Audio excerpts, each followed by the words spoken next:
Добро вечер на сите. Се шалвам, смешно. Добро вечер. Не треба да го представувам Владко Стефановски, сигурен сум дека сите го знаете. Меѓутоа, еве ја некои интимни работи да споделам со вас. Пред малку зборевме со Владко Стефановски, во еден момент ја спомнавме и Словенија. Јас се сеќавам пред 20 на години, а и дигитализацијата и компјутерите ги спомнавме. Пред 20 на години го купивме првиот семеен компјутер и на онаа dial-up конекција почнавме да се уклучуваме, да крчи од сите страни и ајде, се уклучивме на интернет, влеговме на Internet Explorer, кој што мислам дека веќе никој не го користиме Explorer-от, така? Првото што ми текна да го напишам на search engine-от беше Лебисол. Првиот запис што ми излезе беше на некој момак од Словенија, кој што имаше напишано најболе нешто јужно од Лајбах. Значи, покрај оваа причина имам уште милион мали и големи причини зашто Владко Стефановски го поканивме да биде првиот уредник со причина во Кинотека на Македонија.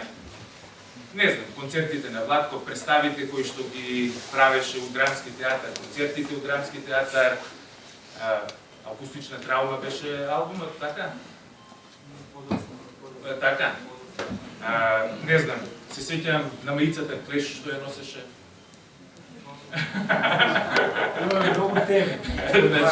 Значи, милион причини, а секако една од најважните се првите 4 причини. Првиот, вториот, третиот и четвртиот албум, еве ги овде, пред малку Владко ми ги подпиша. Фала ти, Владко.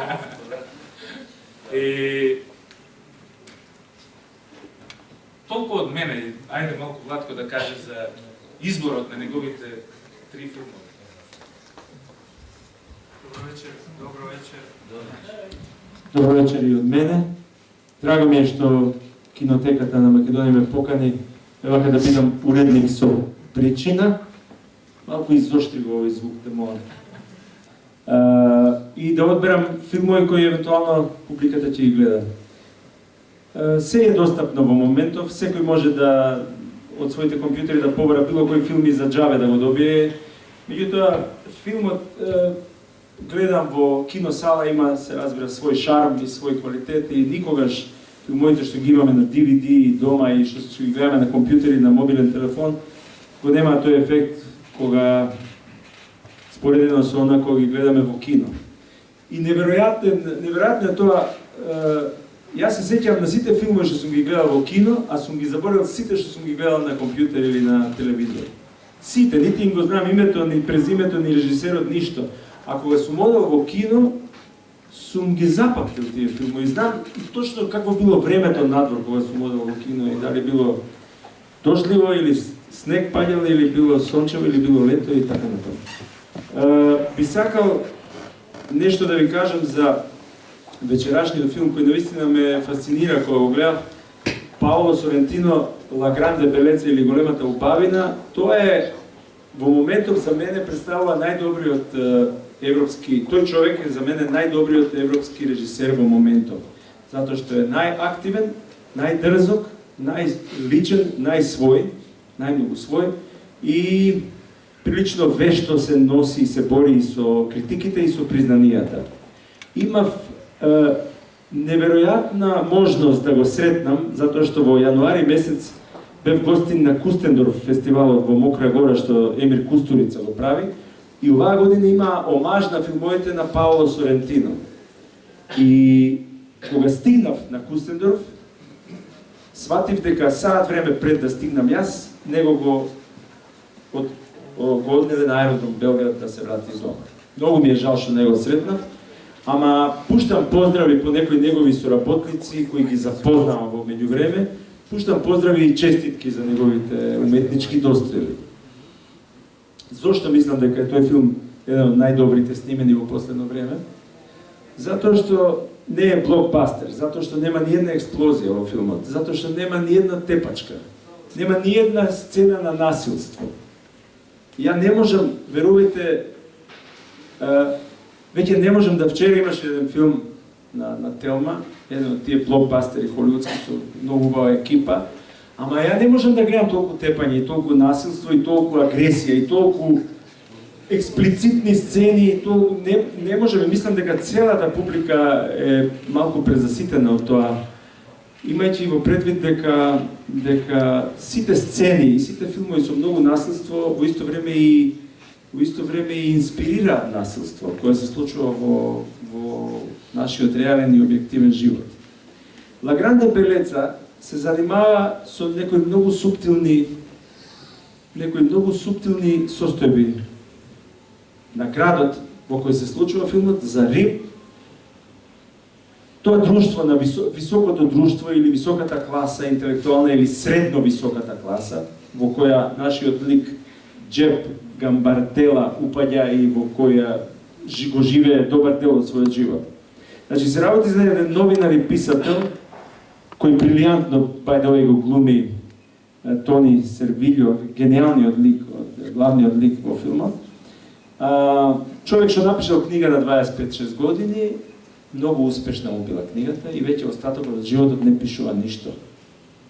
Се обидува да ја бара смислата, живеејќи еден раскалашен, декадентен живот, токму во Рим, градот во кој тој е град музеј, во кој ако чепнете едно камче, ќе искочи сигурно некој мозаик од некоја претходна цивилизација. Значи, градот Рим, кој во себе го има и Ватикан, од кој се разбира католичката црква, почнувајќи од папата, ги зрачи своите пораки, мисии и својата култура. Од друга страна имате еден свет со право декадентен, затоа што Рим е еден многу моќен културен центар. Затоа што тука живеат врвни уметници, интелектуалци, глумци, сликари, писатели, публицисти и многу други луѓе од културата. Сум имал особена чест и задоволство да му стиснам рака на еден од најголемите композитори на нашето време, тоа е Енио Мориконе. И имав таа чест и задоволство да му подарам еден мој албум, by the way, Трета мајка албумот, и му кажав, ова е, ја му викам, јас сум од Македонија, и ова е една моја изведба, една моја верзија на музиката од Македонија. Не зборува англиски, мислам дека не го зборува намерно англискиот, зборува италијански, се заблагодари многу љубезно, грација. Заедно се сретнавме во ист хотел, бевме на еден фестивал филмски и многу ми е драго што тоа. А меѓутоа, со Мориконе поминав 5 минути заедно, ама со неговиот гитарист Рокот Зифарели поминав 3 сата на шанк, прашувајќи го за маестрово каков му е лајфстајлот.